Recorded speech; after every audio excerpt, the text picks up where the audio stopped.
What's good with YouTube? You already know. Big Flocka with the conflicts perspective, and I'm gonna smash, dash, slide on through with a little bit of energy.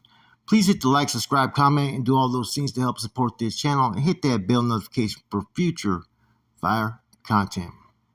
As you can tell by the title and thumbnail, we're gonna talk about was it a hit that went down in Salinas. This was February 19th, 2021.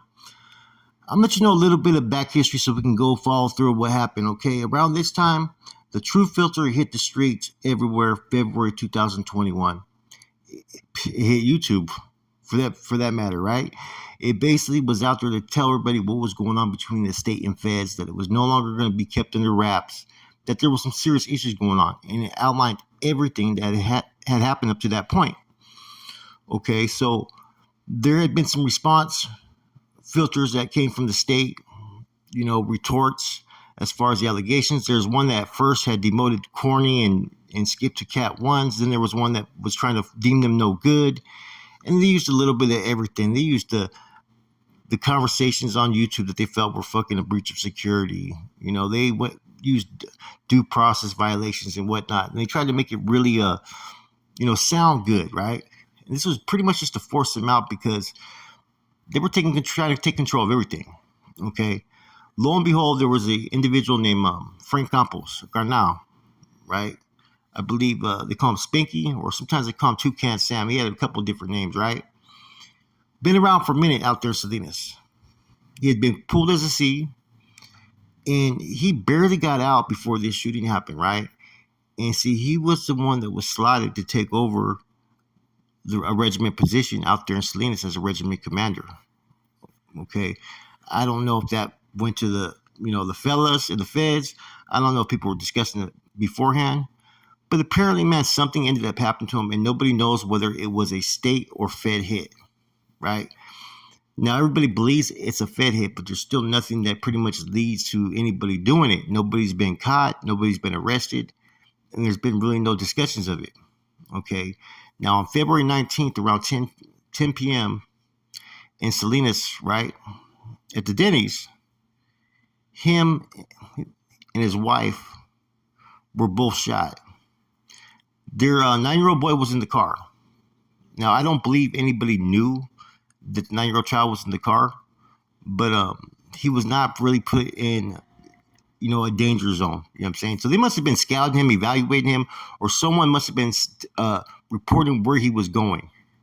Because to know the exact time frame of him being at Denny's and for that to happen, you had to have someone that was pretty much keeping tabs on him. Now, bear in mind, it had been years, right, since there had been a move on any active NF member out there on the streets. I mean, a long time. So this sent a lot of shockwaves, and as you can tell, what I'm showing you right now, man, is there was a lot of filters going on between the state and feds. Them trying to deem fucking, skipping Courtney no good. Them talking about the hoods and Salinas are to fall under the state, right? And to fall back away from the feds. Otherwise, there'll be serious consequences. It talks about the C Spanky from Casitas was not authorized to hit. So whoever was responsible had committed treason. So they were assuming basically that it was a federal faction as well. So a lot of shit was going on at this time, man. This was just 2 years ago.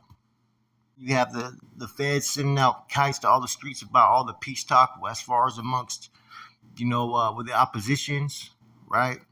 It's not to be honored. All kinds of stuff, right? And that those that are saying that they're supposed to be peace are renegades. There was a lot of shit going on in 2021, man. This was basically, or 2020 as well. Yeah, no, you know what? 2019, I'm going to say, since the shit with Mateo and Baby Joker. Then you had the fucking kites fucking talking about the fucking hit, talking about fucking Tips hit. And, all of a sudden, the fellas in the state wanted to support fucking Tips, saying that the hit was wrong with him and whatnot. Now, the funny thing is it talks about how Tex and Cuete were demoted,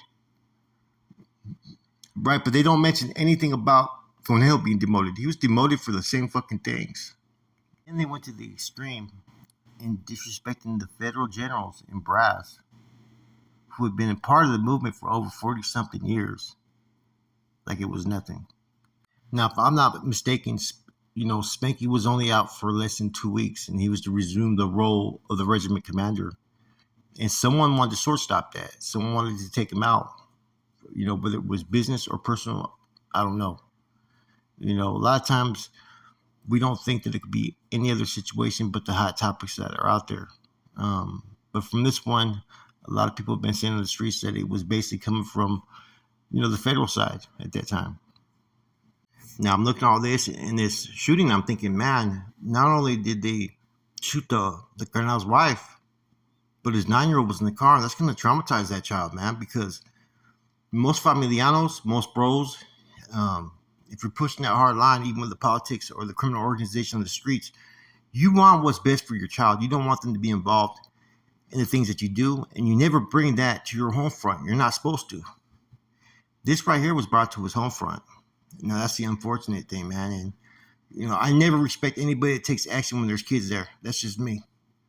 Women, I prefer not to, but I get that's not really an issue as far as within the street politics and criminal politics.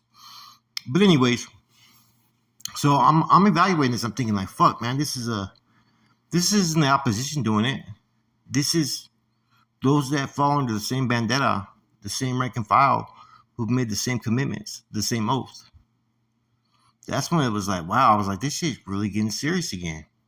I thought that everybody had learned their lesson through previous issues that had happened back in the late 90s, with Copas, MC, Geronimo, all those cats that were involved in a war out there in the streets of Salinas.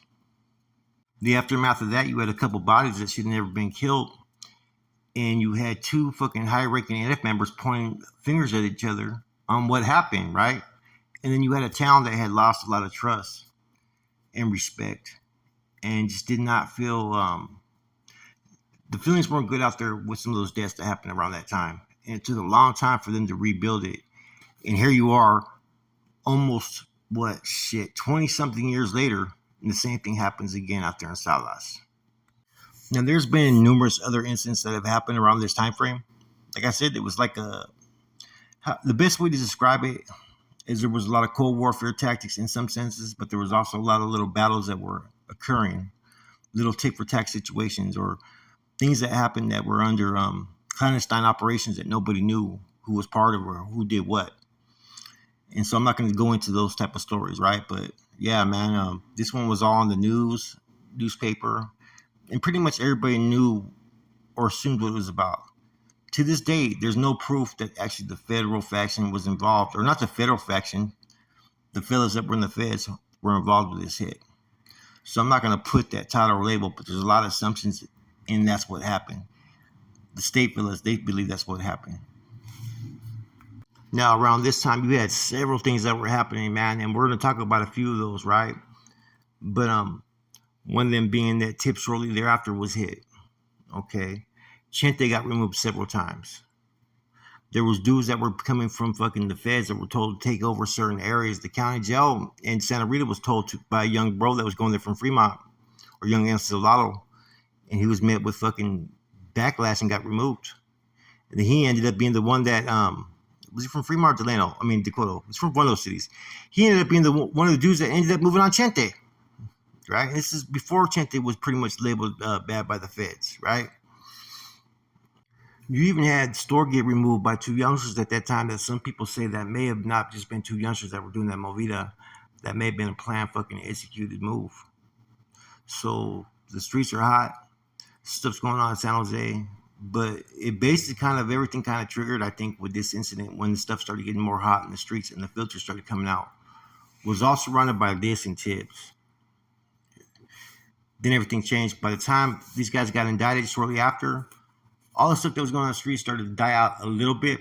There was still a little tug of war, but nobody knew from which side it was coming from. Like I said, there's a lot of people who were involved in all this stuff during this time era, right? That just, you never knew which side a person was on. And see, you weren't really supposed to discuss that. You had rappers start to get involved. You had certain rappers get fucking dropped real quick from their fucking labels over politics, over all this shit. So the shit was getting real fucking deep, man. I really thought that was almost like a fucking power move as well. because most of the people who are in the feds that are of leadership roles are from Salinas. And like I've always said, if you look at who's in leadership roles, right, up in the state, where are they from?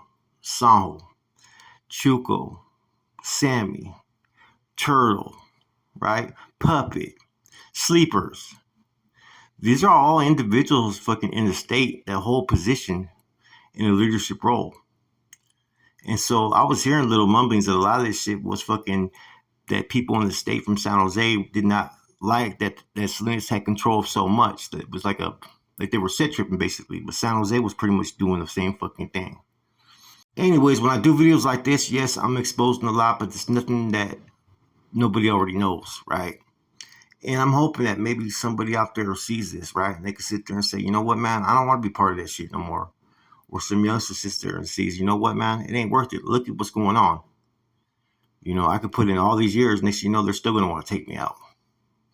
you know, that's the biggest message that you can take from all these stories. No matter how much work you put in or how much time you do, whatever status or rank you get, it could be taken from you just like that by those that you call your fucking brother. With that said, it's your boy Flacco. I'm gone.